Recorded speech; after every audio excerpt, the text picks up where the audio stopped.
Hello मेरे प्यारे बच्चों, जय हिंद, वंदे मातरम, राधे राधे। कैसे हो आप सभी? मैं हूं संदीप कृष्ण पांडे सर और आप सभी का स्वागत करता हूं आपके अपने यूट्यूब चैनल सीखने की दुनिया यानी एसकेडी में। प्यारे बच्चों, सबसे पहले तो आप सभी बच्चों के माता पिता को संदीप कृष्ण पांडे का प्रणाम और मेरे प्यारे प्यारे बच्चों को मेरा ढेर सारा प्यार। जैसा कि आपने थंबनेल में पता कर लिया कि आज किस टॉपिक पर चर्चा होगी। जी हाँ, आज हम लोग पढ़ेंगे शब्द भेद के बारे में। ठीक है, आखिर में ये शब्द होता क्या है, शब्द के प्रकार कौन कौन से होते हैं और शब्द में जो प्रकार है उनमें प्रकारों में कौन कौन से प्रकार हैं, यानी शब्द की महत्ता क्या होती है, शब्द को कितने रूपों में कितने भागों में हम डिवाइड कर सकते हैं, ये सारी चीज़ें आज की वीडियो में हम लोग जानेंगे। तो ठीक है, ज़्यादा समय ना गवाते हुए क्लास को शुरू करते हैं। लेकिन उसके पहले आपके लिए एक सूचना है। क्या सूचना है? अगर आप चैनल पर नए हो तो आप एक छोटा सा काम कर लेना। क्या कर लेना है?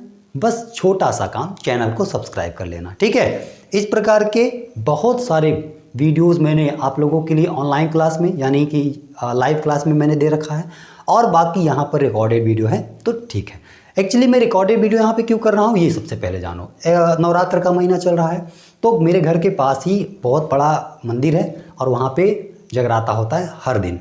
तो जो साउंड है वो जस्ट मेरे घर के ऊपर ही है, तो इसकी वजह से नॉइज़ होती है, तो मैं लाइव क्लास नहीं ले पाता हूँ, तो इसीलिए रिकॉर्डेड वीडियो है। तो बिना समय गंवाए क्लास को शुरू करते हैं मेरे प्यारे प्यारे बच्चा।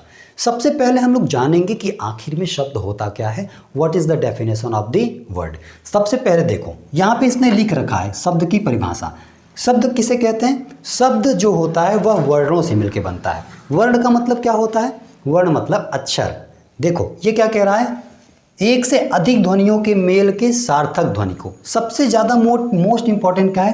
सार्थक ध्वनि आपको याद रखना है। ये सार्थक ध्वनि का मतलब क्या होता है? सार्थक ध्वनि का मतलब होता है कि जो सही सही अर्थ दे। जैसे मैंने आपसे कह दिया कपड़, तो कपड़ का कोई अर्थ होता है नहीं, लेकिन मैंने कह दिया पकड़ तो आपको समझ में आ गया कि कोई चीज़ होल्ड यानी पकड़ने की बात कर रहे हैं। तो वो जो शब्द था वो क्या कहलाएगा? सार्थक शब्द। तो यानी मैं क्या कहूँगा कि एक से अधिक ध्वनियों के वर्णों के, यानी या तो ध्वनि बोलो या तो वर्ण बोलो या फिर अक्षर बोलो, कोई दिक्कत नहीं है। एक से अधिक ध्वनियों के या वर्णों के सार्थक मेल को क्या कहते हैं? हम कहते हैं शब्द।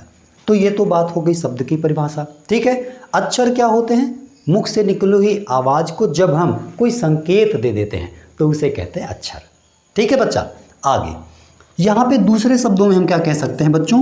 कह सकते हैं कि वर्णों या अक्षरों का ऐसा स्वतंत्र समूह जिसका कोई अर्थ हो। तो यह बात अभी मैंने आपको बताई, उसका कुछ ना कुछ अर्थ हो। जैसे मैंने क्या लिखा? कमल। मैंने एक एग्जाम्पल लिखा, क्या? कमल। तो जैसे ही मैंने कमल लिखा तो आप लोगों को समझ में आ गया कि कमल एक पुष्प का नाम है तुरंत। लेकिन अगर इसी जगह मैं आपको लिख देता लमक, तो क्या ये जो लमक लिखा इसका कोई अर्थ होता है क्या? नहीं होता ना। तो ये शब्द तो है पर इसका कोई अर्थ नहीं है, यानी शब्द वही कहलाएगा जो कुछ अर्थ दे रहा हो, सार्थक ध्वनि होना चाहिए उसका। ठीक है, तो इस प्रकार से ये हो गई हमारे शब्द की परिभाषा। अब हम बात कर लेते हैं कि शब्द के जो प्रकार हैं कौन कौन से होते हैं, किन किन रूपों में हमारे शब्द होते हैं। ठीक है, आप अगर स्क्रीनशॉट लेना चाहते हो तो ले सकते हो, बाकी आगे टॉपिक पे आते हैं।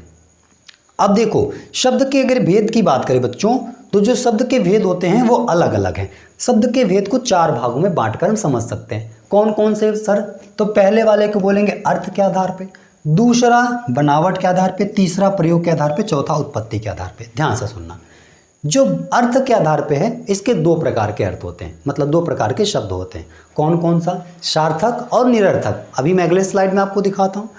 फिर बनावट के आधार पे शब्द के प्रकार हैं, प्रयोग के आधार पे, उत्पत्ति के आधार पे।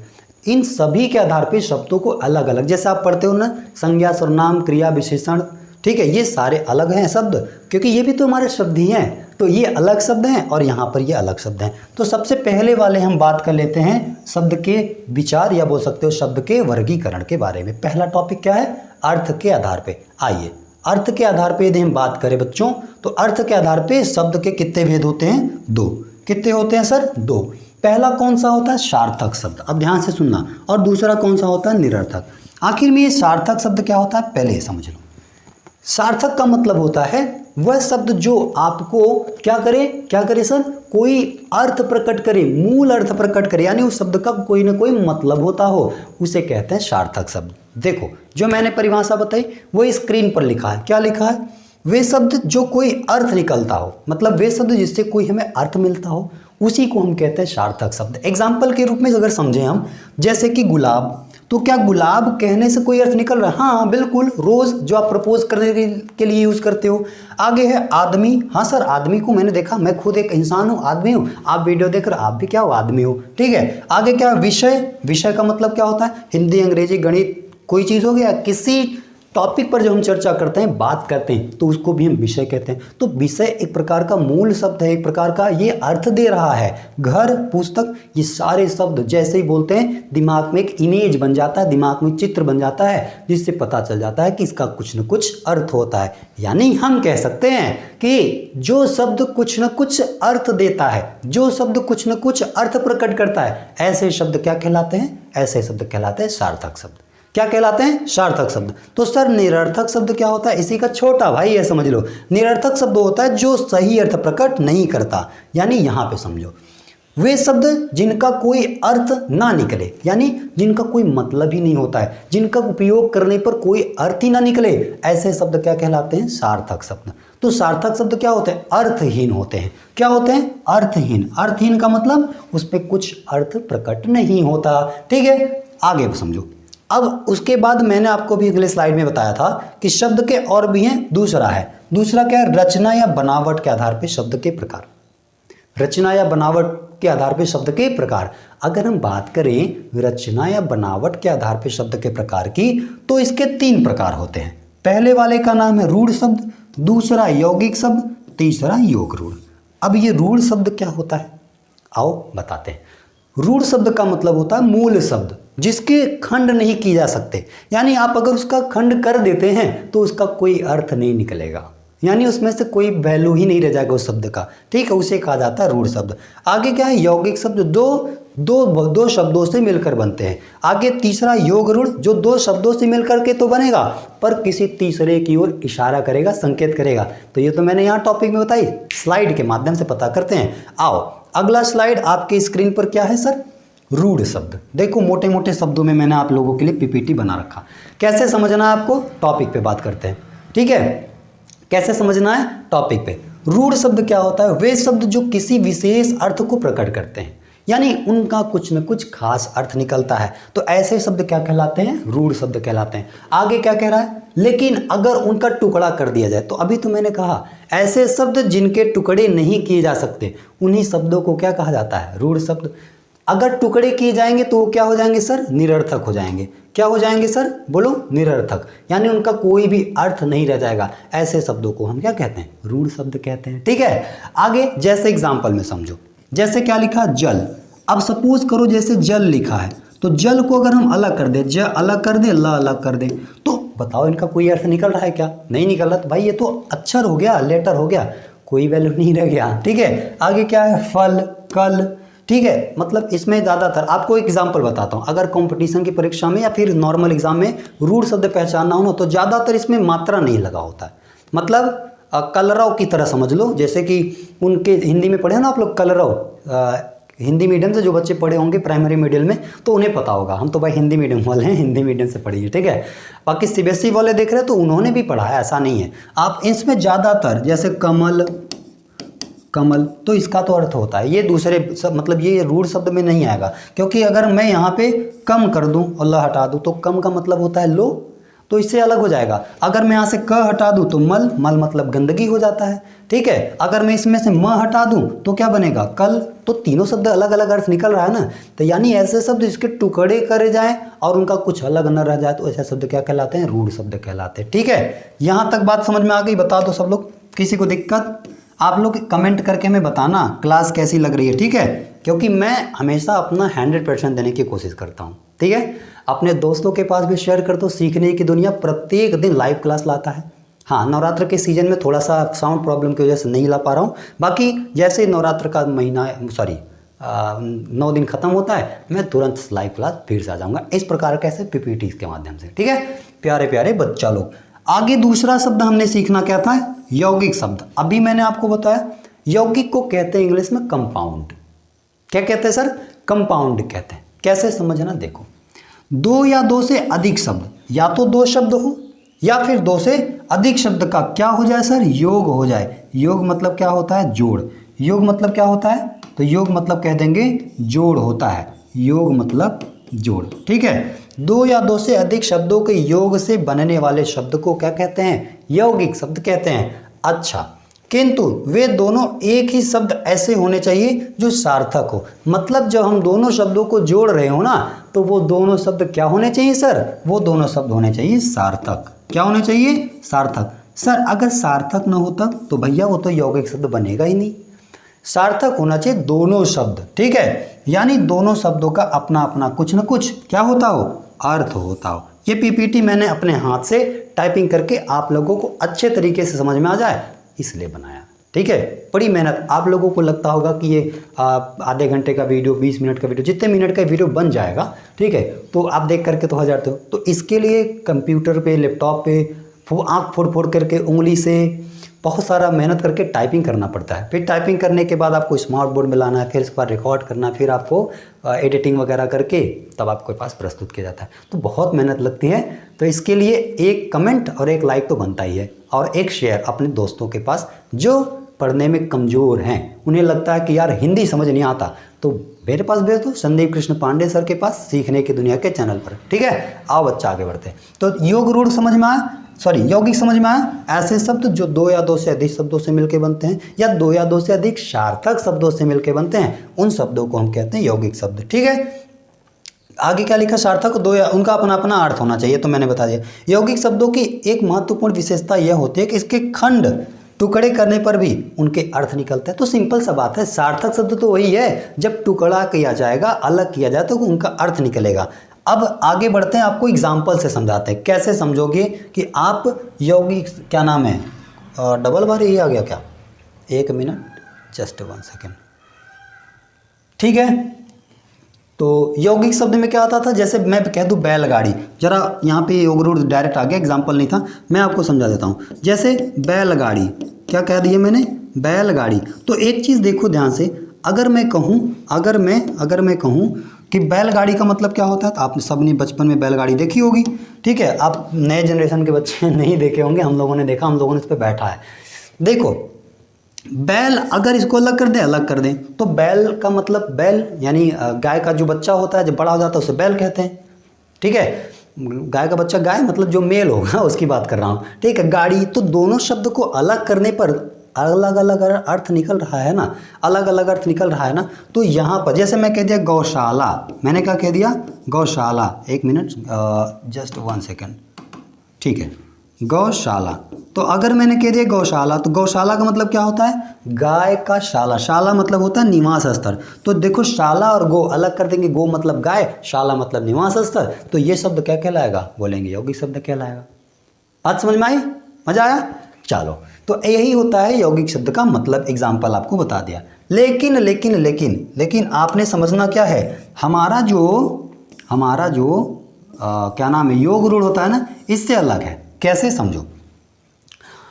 वे शब्द जो किन्हीं दो शब्दों के योग से बनते हैं पर अपना अर्थ अलग देते हैं। मतलब ऐसे शब्द जो दो या दो से अधिक शब्द से मिलकर बने पर उसका अर्थ जो होता है वो अलग अलग है। मतलब वो किसी तीसरे की ओर इशारा करते हैं। मतलब मैं अगर वो वाला गाना सुना ना आपने, गुरु रंधावा वाला, इशारे तेरे कंगड़े ने गुरी के दिल मंगड़े ने, वही वाला है। तो यानी इसका मतलब है कि दो शब्द मिलकर बनेगा पर वो दोनों शब्द किसी तीसरे की ओर इशारा करेगा। जैसे मैंने कह दिया आपसे चारपाई, जैसे क्या कह दिया, चारपाई। खट, वो गाना था ना गोविंदा वाला, सरकाई ले ओ खटिया जाड़ा लगे, तो खटिया को ही बोलते हैं चारपाई। अच्छा, अब देखो चारपाई को अगर अलग अलग किया जाए, अगर मैं चारपाई को अलग कर दूं, जस्ट 1 मिनट, कलर ले लूं। ठीक है, अगर मैं चारपाई को अलग कर दूं तो चार यहाँ पर हो जाएगा और यहाँ क्या हो जाएगा, पाई। तो इन दोनों के मेल से क्या बना है, चारपाई। लेकिन चारपाई किसकी तरफ इशारा कर रहा है, ये इशारा कर रहा है सर खाट की तरफ। किसकी तरफ इशारा कर रहा है, खाट की तरफ, यानी खटिए की तरफ। तो चारपाई हम खाट को ही बोलते हैं, और किसी को बोल सकते हो क्या, नहीं बोल सकते यार। देखो चारपाई, चार मतलब चार यानी संख्या की बात कर दिया, और पाई मतलब क्या होता है, पैर। पाई मतलब क्या होता है, पैर। मतलब अब देखो, अगर मैं कह दूं तो मेरे पास ये स्टूल है, जरा ध्यान से देखो, ये क्या है, ये स्टूल है, इसमें भी 1 2 3 और 4 पाई हैं। तो क्या मैं इसे खाट मतलब बोल सकता हूँ? नहीं बोल सकता। कुर्सी में भी 4 पाई होते हैं, कुर्सी में भी कितने होते हैं? 4 पाई होते हैं, मतलब 4 पैर होते हैं। तो क्या मैं इसे 4 पाई बोल सकता हूँ? नहीं बोल सकता। तो यही इसका मतलब है कि दो शब्दों से भले मिलके बना हो पर उसका अर्थ किसी तीसरे की तरफ हो। ठीक है, किसकी तरफ हो? तीसरे की तरफ हो। अब मजा आया ना, समझ में आया एग्जाम्पल से। चलो अभी तो मैंने आपको बताया, अब थोड़ी इनकी लिखी हुई बात समझ लेते हैं। हमने क्या लिख रखा भाई आपको? ऐसे शब्द जो किन्हीं दो शब्दों के योग से बनते हों पर किसी विशेष अर्थ का बोध कराते हैं, मतलब वो किसी तीसरे की तरफ इशारा करते हैं। यहाँ इसके कहने मतलब ये है। दूसरे शब्दों में यदि हम कहें तो कुछ ऐसे शब्द होते हैं जो एक या एक से अधिक शब्दों के मेल से बनते हैं, किंतु वे अपने सामान्य अर्थ का बोध न करा करके बल्कि उसके अर्थ की विपरीत किसी विशेष अर्थ का बोध कराते हैं। ऐसे शब्दों को हम क्या कहते हैं? योग रूढ़ शब्द कहते हैं। एग्जाम्पल में जैसे मैंने कह दिया नीलकंठ, तो कहा क्या जाता है? नीलकंठ। नील मतलब होता है नीला, नील मतलब क्या होता है? नीला, और कंठ मतलब गले का भाग, कंठ मतलब गले का भाग। तो नीलकंठ किसे कहा जाता है? नीला है कंठ जिसका, अर्थात शिव। नीलकंठ एक पक्षी भी आती है पर उसे हम नहीं कह सकते, क्यों? क्योंकि उसका भी तो कंठ है, लेकिन हम कह किसे रहे? हम किसी नीला है कंठ जिसका, तो अर्थात शिव, क्योंकि उन्होंने विष पिया था तो इसकी वजह से अपने गले में यानी कंठ में विष को रोक लिया और उनका गर्दन यानी गला क्या हो गया? कंठ क्या हो गया? नीला हो गया। तो उन्हें कहा गया नील। ज़्यादातर एक छोटी मोटी बात समझो, ट्रिक समझो, इसमें ज़्यादातर ना योग रूढ़ शब्दों में ज़्यादातर देवी देवताओं के नाम आते हैं। किसके नाम आते हैं? देवी देवताओं के नाम आते हैं। ठीक है, जैसे पंकज, तो पंकज तो सर देवी देवता का नाम नहीं बल्कि अपने सर का नाम है जो बायोलॉजी पढ़ाते हैं आपको। ठीक है, पंकज का मतलब क्या होता है? पंकज जो कीचड़ में जन्म लेता हो, तो मतलब पंकज सर कीचड़ में जन्म लिए? अरे नहीं भाई, पंकज का मतलब कमल भी होता है। तो कीचड़ में जन्म कौन लेता है? कमल, यानी पंकज कमल का क्या है? पर्यायवाची है। तो एक चीज ध्यान से समझो, क्या लिखा? कीचड़ में उत्पन्न होने वाला यानी पंकज। तो कीचड़ में उत्पन्न वाला, कीचड़ में तो बहुत लोग उत्पन्न होते हैं। कीचड़ में तो केचुआ भी रहता है, बिच्छी, गोजर, क्या नाम है, मछली वगैरह सब रहते हैं। तो क्या सबको हम पंकज बोल सकते हैं? नहीं बोल सकते। ठीक है, इसीलिए दो शब्दों से मिल के बनेगा इशारा किसी तीसरे की तरफ। इशारे तेड़े कंगड़े ने, तो वही बात आपको याद रखनी है। दशानन, तो क्या दशानन हम सबको बोल सकते हैं? 10 हैं आनन जिसके, 10 हैं आनन, यानी 10 हैं आनन। आनन का मतलब क्या होता है? मुख। आनन का मतलब क्या होता है? मुख। तो उसे कहा जाता है दशानन, अर्थात रावण। अर्थात कौन? रावण। रावण को ही तो दशानन बोला जाता है। और किसी को बोल सकते हो? मान लो आपको सड़क पे कोई 10 मुख लगाए दिखाई पड़ गया, तो आप उसे रावण बोल दोगे क्या? नहीं। ऐसे तो बहुत सारे जानवर होते हैं जिनके पास बहुत सारे गर्दन होते हैं, चेहरे होते हैं, लेकिन हम उसे रावण नहीं कह सकते। ठीक है, तो ये आपने जो सीखा वो क्या क्या सीखा आपने? रूढ़ शब्द, यौगिक शब्द और योग रूढ़ शब्द। ठीक है, मजा आया? बढ़ते अगले साइड की तरफ और आपको समझाते हैं नेक्स्ट पेज पे। उत्पत्ति के आधार पे शब्द के भेद। मेरे प्यारे प्यारे बच्चा, अगर मैं बात करूं उत्पत्ति के आधार पे शब्द भेद के बारे में, तो उत्पत्ति के आधार पे शब्द के 4 भेद होते हैं। कितने भेद होते हैं? 4। पहले भेद का नाम है तत्सम शब्द, दूसरा तद्भव, तीसरा देशज और चौथा विदेशज। ठीक है, यहाँ पर ये तत्सम 2 बार लिख दिया गया है। कितनी बार लिख दिया गया है? 2 बार। तो मैं इसे कर देता हूँ थोड़ा सा डार्क, जिसकी वजह से आपको ये दिखेगा नहीं। ठीक है, तो तत्सम शब्द के कितने, उत्पत्ति के आधार पर शब्द के कितने भेद होते हैं? 4। तत्सम, तद्भव, देशज और विदेशज। अब हम बात कर लेते हैं कि तत्सम क्या होते हैं, तद्भव क्या होते हैं, देशज विदेशज क्या होते हैं। समझो, तत्सम, तत्सम, तत्सम का मतलब उसी के समान। ठीक है, उसी के समान मतलब ऐसे शब्द, तत्सम की परिभाषा समझना, पेपर में most important too for class 9, 10th, 11th, 12th competition, IAS, PCS, DCS, CCS जो भी होता है भैया ठीक है, सब के लिए काम आने वाला है। तो सबसे ज़्यादा मोस्ट इंपॉर्टेंट तो यही होता है, तत्सम, तद्भव, देशज, विदेशज। तो मैं तत्सम की परिभाषा क्या बोलूँगा? ऐसे शब्द जो संस्कृत भाषा के शब्द हैं उनका प्रयोग हिंदी भाषा में भी किया जाता है, उसे कहते हैं तत्सम शब्द। आओ स्लाइड के माध्यम से समझाते हैं। देखो, तत्सम शब्द क्या होता है बच्चों, समझो। तत्सम का शाब्दिक अर्थ है तत्। तत् मतलब उसी के, सम मतलब समान, अर्थात उसके समान। इसका अर्थ ऐसा हुआ जैसे ऐसे शब्द जिनकी उत्पत्ति यानी जिनका जो जन्म है वह संस्कृत भाषा से हुई है और बाद वे शब्द हिंदी भाषा में बिना किसी परिवर्तन के चले आए। मतलब ऐसे शब्द जो संस्कृत भाषा के हैं लेकिन जैसे जैसे समय गुजरता गया उनमें कोई परिवर्तन नहीं आया और वो आज भी हिंदी भाषा में प्रयोग किए जाते हैं। उन्हीं शब्दों को हम सर क्या कह देते हैं, तत्सम शब्द कह देते हैं। बात समझ में आ गई मैं क्या कह रहा हूँ? ऐसे शब्द जो संस्कृत भाषा के शब्द हैं और बिना रूप परिवर्तन किए अपने हिंदी भाषा में आ गए और हिंदी भाषा में चौचक झोकम झोक झया झया करके प्रयोग होते हैं, उन्हीं को कहा जाता है तत्सम शब्द। समझ में आए किसी को बात? ऐसे शब्द तत्सम शब्द कहलाते हैं। आगे क्या है, दूसरे शब्दों में आपको सरल भाषा में मैंने लिख रखा है, स्क्रीनशॉट ले लेना। जैसे समझो पुष्प, तो पुष्प जो है उसको हम संस्कृत भाषा में भी यूज़ करते हैं, हिंदी में भी बोलते हैं, ठीक है।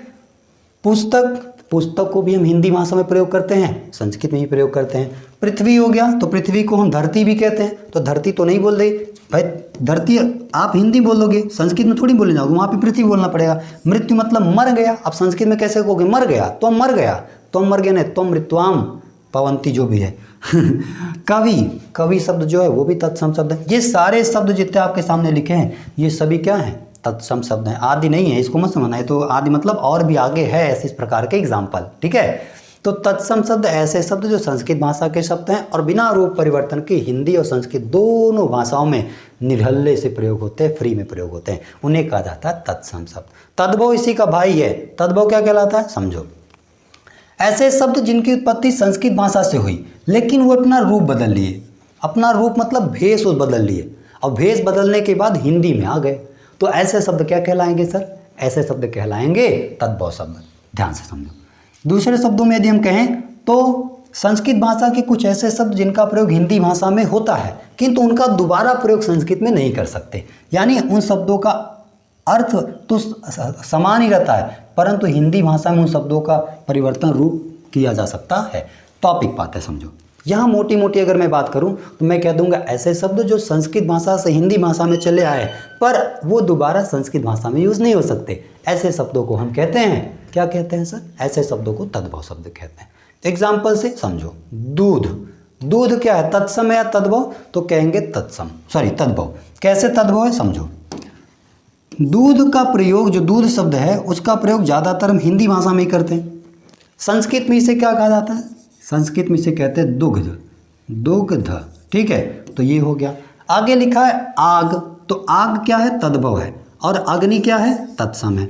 यहाँ पे काम तद्भव और ये क्या है? कार्य तत्सम। कर्पूर तत्सम, कपूर तद्भव, ठीक है। कर्ण, जैसे मैंने कह दिया कर्ण, तो कर्ण तत्सम है, कर्ण मतलब होता है कान, कर्ण मतलब कान, और यहाँ पे हो गया कान, ठीक है। तो कान क्या है? तद्भव है, ठीक है। कहाँ हाथ, जैसे मैंने कह दिया हस्त, हस्त मतलब क्या होता है? हाथ, हस्त मतलब हाथ, तो ये जो हमारा हस्त है ये क्या है? तत्सम है और हाथ क्या है? तद्भव है। बात समझ में आई?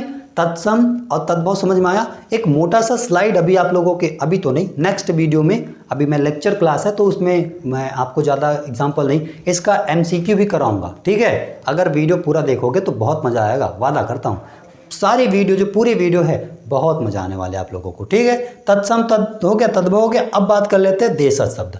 ये देशज शब्द क्या होता है समझो। देशज शब्द किसे कहते हैं? तो मैं कह दूंगा ऐसे शब्द, ऐसे शब्द जिनकी उत्पत्ति का कोई पता जता नहीं है, वो किस भाषा से आए हैं, ऐसे शब्दों को कहा जाता है तत्सम शब्द। जैसे आपके प्यारे प्यारे राहुल सर हैं, आपको बड़े प्यार से बोलते हैं खोइंचा, तो ये खोइंचा वर्ड मुझे भी नहीं पता है, मैं हिंदी का टीचर हूँ पर मुझे भी नहीं पता किस भाषा का शब्द है। घर वाले बोलते हैं ए बेटा एक लोटा पानी ले आओ, नहीं ये गलत तरीका है ये, ठीक है, एक लोटा पानी ले आओ। तो लोटा शब्द जो है पता ही नहीं किस भाषा से आते हैं। घर वाले बोलेंगे भैया किवाड़ बंद कर दो, किवाड़ पता नहीं किस भाषा से आया है, ठीक है। थोड़ा सा आप उसे क्या काम है, सिटकिनी बंद कर दो, सिटकिनी समझते हो आप लोग? सिटकिनी का मतलब कुंडी, बंद कर दो, तो पता नहीं किस भाषा से शब्द आया है। तो मैं यहाँ पे मैंने आपको समझा ऐसे शब्द जिसकी उत्पत्ति का पता ही नहीं चलता वो किस भाषा से आए हैं, उन शब्दों को कहते हैं तत्सम शब्द। चलो जरा इसकी बात कर लेते हैं। ऐसे शब्द भारत की विभिन्न स्थानीय बोलियों में से हिंदी में आए, सही बात है। अलग अलग, क्योंकि भारत में 22 हिंदी भाषी राज्य हैं और 22 हिंदी भाषी राज्यों में न जाने लोग क्या क्या बोलते हैं। ठीक है, जैसे कहीं कहीं लड़का लड़की जो है वहाँ छोरा छोरी बोलते हैं, लल्ला लल्ली बोलते हैं। ठीक है, और राजू भी बोलते हैं, और क्या बोलते हैं, बउआ बिट्टी बोलते हैं बोलते हैं। तो ये जो शब्द हैं तो है लड़का लड़की को ही बोला जा रहा है, पर उसके जो प्रयोग करने के तरीके ढंग हैं वो शब्द अलग अलग। इन्हीं शब्दों को हम क्या कहते हैं, बोलते हैं देशज शब्द। ठीक है, चलो दूसरे शब्द में यदि बात करें तो मैं कहूँगा कि जो शब्द देश के अलग अलग हिस्सों में से हिंदी में आए हैं ऐसे शब्दों को देशज शब्द कहा जाता है। ये स्थानीय बोलियों से उत्पन्न होते हैं और उसके बाद परिस्थिति तथा आवश्यकता अनुसार हिंदी से जुड़ जाते हैं और हिंदी का ही एक भाग बन जाते हैं, मतलब वो भी हिंदी भाषा में प्रयोग होने लग जाते हैं। ठीक है, किसी को कोई दिक्कत यहाँ पर बताओ। अब जैसे एग्जाम्पल की अगर हम बात करें बच्चा, तो यहाँ पर ये क्या हो जाएगा, पेट। क्या हो जाएगा, पेट। तो पेट किस भाषा से है पता ही नहीं, डिबिया, यहाँ लिख रखा मैंने, डिबिया, लोटा, पगड़ी। ठीक है, ये सारे चीज़ जो हैं, सील, लोढ़ा। ठीक है, मार देंगे लोढ़ा तुम्हारा मुड़ो फट जाएगा, समझा दे रहे तुमको कब से।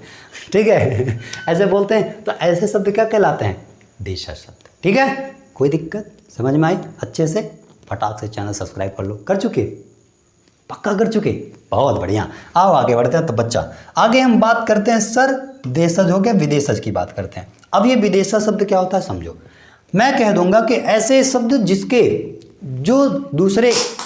जो विदेशी भाषा से आए हैं, मैं क्या कहूँगा, ऐसे शब्द जो विदेश से आकर के हिंदी भाषा में प्रयोग किए जाते हैं उन शब्दों को हम कहते हैं विदेशज शब्द। ठीक है, जैसे समझो, थोड़ी सी परिभाषा बात करते हैं।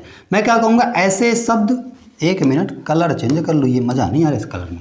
ऐसे शब्द जो भारत से बाहर के देशों से भाषाओं से आए हैं, लेकिन जैसे आए हैं उनका प्रयोग बिना बदलाव के हिंदी में प्रयोग होने लग गया, तो उन शब्दों को कहा जाता है विदेशज शब्द। मोटी मोटी इस बात समझो मैं क्या कह रहा हूँ। ऐसे शब्द जो विदेशी भाषा से आकर के हिंदी भाषा में प्रयोग किए जाते हैं उन्हें कहते हैं विदेशज शब्द। और ये विदेशज शब्द अलग अलग, मतलब कई प्रकार के होते हैं। समझो जैसे किस किस भाषा के हो सकते हैं, थोड़ी सी दूसरी स्लाइड पढ़ लो, बहुत अच्छी बात लिखा मैंने आप लोगों के लिए। दूसरे शब्दों में यदि बात करें तो मैं कहूँगा ऐसे शब्द जो भारत के बाहर किसी दूसरे देश की भाषाओं से आते हैं परंतु उन शब्दों का हिंदी में प्रयोग किया जाता है, तो उन शब्दों को विदेशी शब्द कहा जाता है या फिर विदेशज शब्द भी कहते हैं। ठीक है, जैसे अरबी, फारसी, अंग्रेजी, पुर्तगाली, तुर्की, फ्रांसीसी, ग्रीक, चीन तो लिखा ही नहीं, चीन मतलब जैसे आप लोग चाय बोलते हो तो चाय एक चीनी शब्द है। चाउमीन खाते हैं बोलते हैं, चीनी शब्द है। ठीक है, और क्या बोल दिया, जापानी शब्द, जापानी। एक मिनट, ये थोड़ा सा स्लाइड मोटा करो तो तब मज़ा आएगा पढ़ाने में। ये यहाँ पे और ये कलर बदल दिया। जापान, मैंने क्या कह दिया, जापान। तो जापान की राजधानी टोक्यो। जापान शब्द, जापान के भी विदेशी शब्द, जापान के भी शब्द अपने भारत में प्रयोग किए जाते हैं। अब आप सोचो कि जापान वाले हमारे भाषा प्रयोग करते हैं, नहीं, हम उनकी भाषा प्रयोग करते हैं। ठीक है, रिक्शा, ये जो आप शब्द सुने हो ना, रिक्शा, ठीक है, ये जापानी शब्द है। पेपर में कई बार पूछा है बच्चा। तो अभी मैं एक स्लाइड में आपको, अगले स्लाइड में दिखाता हूँ कि कौन कौन से विदेशी भाषा है उनका प्रयोग भारत के हिंदी में कैसे करते हैं। ठीक है, पुर्तगाली, अंग्रेजी, तुर्की, फारसी, अरबी, बहुत सारे विदेशी भाषा हैं जो हमारे हिंदी भाषा में प्रयोग किए जाते हैं। ठीक है, चैनल को सब्सक्राइब कर लेना, नहीं समझ लेना बच्चा, अगले स्लाइड में मैं मस्त पढ़ा दूंगा आप लोगों को। ठीक, कोई दिक्कत, किसी को समस्या नहीं। अगर आप लोगों को कोई प्रॉब्लम या कोई ऐसी चीज़ है जो समझ नहीं आए ना, तो कमेंट में बता देना। ठीक है, मैं आपका सारा प्रॉब्लम दूर करने की कोशिश करूंगा। आ जाओ बच्चों, विदेशी शब्दों के कुछ उदाहरण मैंने आपको नीचे स्लाइड में दे रखा है जिसको आपको केयरफुली अंडरस्टैंड करना है। चलो, कुछ अंग्रेजी शब्द हैं यानी इंग्लिश भाषा के शब्द हैं जो हिंदी भाषा में प्रयोग किए जाते हैं। आपने देखा होगा, जैसे मैं कॉलेज को हिंदी में क्या कहा जाता है, महाविद्यालय। क्या कहते हैं, महाविद्यालय। लेकिन महाविद्यालय बहुत कम ही लोग लिखते हैं और प्रयोग करते हैं, तो ये विदेशी भाषा का शब्द है। Pencil, radio, television, doctor, letter box, pen, ticket, machine, cigarette, cycle, ये सारे जो वर्ड है ना, अभी कहोगे साइकिल तो जापानी, ना ना ना ना ना ना ना, रिक्शा मैंने कहा था, हाँ इसे याद रखना। तो साइकिल जो वर्ड है ये सारे विदेशी भाषा शब्द हैं। ठीक है, सिगरेट, टिकट, ये सारे चीज़ विदेशी भाषा शब्द हैं। मशीन को हम यंत्र बोलते हैं। ठीक है। हॉस्पिटल, हॉस्पिटल भी हम लोग हिंदी में लिखते थे, लेकिन हॉस्पिटल को हिंदी में कहते हैं चिकित्सक, तो हॉस्पिटल अंग्रेजी भाषा का शब्द है। तो ये बात आपको समझ में आ गई। आगे फारसी वर्ड है कुछ, जैसे अनार। ये जितना स्लाइड है ना, आप एक बार इसको स्क्रीनशॉट ले लो अच्छे से, इसके बाद मैं आपको समझाता हूँ, क्योंकि ये बहुत इंपॉर्टेंट है, पेपर में बाय द वे क्वेश्चन आता रहता है। चश्मा, जमींदार, दुकान, दरबार, नमक, नमूना, बीमार, बर्फ, रुमाल, आदमी, चुगलखोर। आप तो चुगलखोर नहीं हो ना? थोड़ा सा बन जाओ। इसके लिए यार ये वीडियो शेयर कर दो अपने दोस्तों के पास, रिश्तेदारों के पास, पड़ोसियों के पास, बहुत लोगों के पास, ठीक है। समझो अरबी भाषा में कौन कौन से शब्द हैं? औलाद, अमीर, कत्ल, कत्ल हो जाएगा, ठीक है। कलम, कानून, खत, फ़कीर, रिश्वत, औरत, कैदी, मालिक, गरीब। ये जो सारे शब्द हैं, ये सभी शब्द क्या हैं? अरबी भाषा के शब्द हैं, ठीक है। अब तुम्हें इसमें कन्फ्यूज़न होना शुरू हो जाएगा कि सर अरबी और फारसी भाषा कैसे पहचानेंगे। इसके लिए मैं बनाऊंगा अलग सा वीडियो कि अरबी भाषा के शब्द कैसे पहचानने, फारसी भाषा के शब्द कैसे पहचानने, तुर्की भाषा के शब्द कैसे पहचानने, ठीक है। लेकिन आप कमेंट करोगे पहले कि सर मुझे वीडियो अच्छे समझ में आया, नया वीडियो इस पर बनाया जाए, तब बना दूंगा। चलो, नहीं तो मैं नहीं बनाऊंगा। तुर्की भाषा को कैसे पहचानेंगे? कैची मोस्ट इंपॉर्टेंट है, अच्छे से इसे नोट कर लो। चाकू, यह मोस्ट इंपॉर्टेंट है। तो बारूद, लाश, दरोगा, बहादुर, ये जितनी भी स्लाइड देख रहे हो ना, बहुत ज़्यादा इंपॉर्टेंट है आपकी परीक्षा के लिए। अब कुछ पुर्तगाली शब्द हैं, ये जो वर्ड देख रहे हो ना, तो कैंची, चाकू, तो तुर्की वाले, ये परीक्षा में कई बार पूछे गए, तो आपने याद रखना है। आगे क्या है?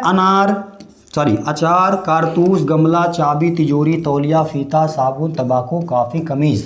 कमीज़ यानी शर्ट अंग्रेजी में बोलते हैं, ठीक है। कॉफ़ी, कॉफ़ी को हिंदी में क्या हुआ बोलते हैं? तंबाकू, ये वाला जो खाते हो आप, साबुन, नहाने, ये सारे देखो। साबुन हमें लग रहा होगा कि हमारे भारत, आपको लग रहा होगा तो सब हमारे हिंदी में हैं। नहीं नहीं नहीं नहीं, ये विदेशी भाषा के शब्द हैं, ठीक है। हमारे हिंदी में जो भी शब्द आते हैं ना, वो तत्सम होते हैं और उनको हम तद्भव के रूप में बना लेते हैं, ठीक। लेकिन ये विदेशी शब्द है। आगे कुछ फ्रांसीसी शब्द हैं, जैसे कि पुलिस, जैसे कि क्या?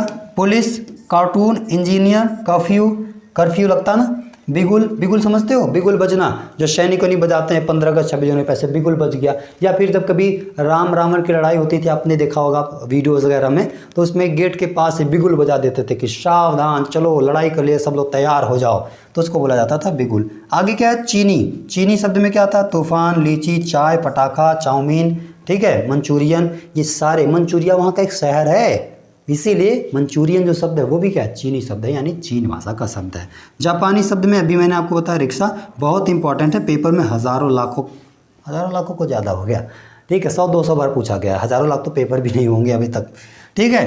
तो ये कई बार पूछा है, इसको आप लोग अच्छे से खूब बढ़िया से याद रखना, ठीक है। अब आपकी क्लास हो गई यहाँ पर आज की समाप्त, लेकिन उसके पहले अब थोड़ी सी हमारी आपकी वार्तालाप हो जाए। हाँ, कहाँ जा रहे हो? नहीं जाना है, अभी थोड़ा सुन लो यार, मैं कुछ बातें आपको बताऊंगा। जैसे आपने आज स्लाइड में देखा पीपीटी के माध्यम से, अब इसी पीपीटी के माध्यम से आपको इसका एमसीक्यू भी कराऊंगा। इसके लिए आप कमेंट में हमें बताना कि कैसे लगी क्लास, और अगर क्लास अच्छी लगी, प्यारा सा समझ में आया, मैंने आपको 100% देने की कोशिश की, समझाने की कोशिश की, तो आप अपने दोस्तों के पास, मजाक नहीं कर रहा, दोस्तों के पास शेयर करना, ताकि उनको भी लगे कि हाँ कोई तो है जो आपको अच्छे से समझा रहा है, अच्छे से पढ़ा रहा है। बहुत सारे टीचर्स अच्छे से पढ़ाते हैं, सब समझाते हैं, ठीक है, सभी का सम्मान है, प्यार है। तो मैं भी कोशिश करता हूँ कि अभी भाई देखो न्यू चैनल है, थोड़ा सा मैं चाहता हूँ कि आप लोग ग्रो अप करवाओ मुझे, आप लोग भी अपने माइंड को ग्रो अप करो। मैं अपने तरीके से आपको लगातार बढ़िया जितना बढ़िया हो सकता है कंटेंट जरूर दूँगा, ठीक है।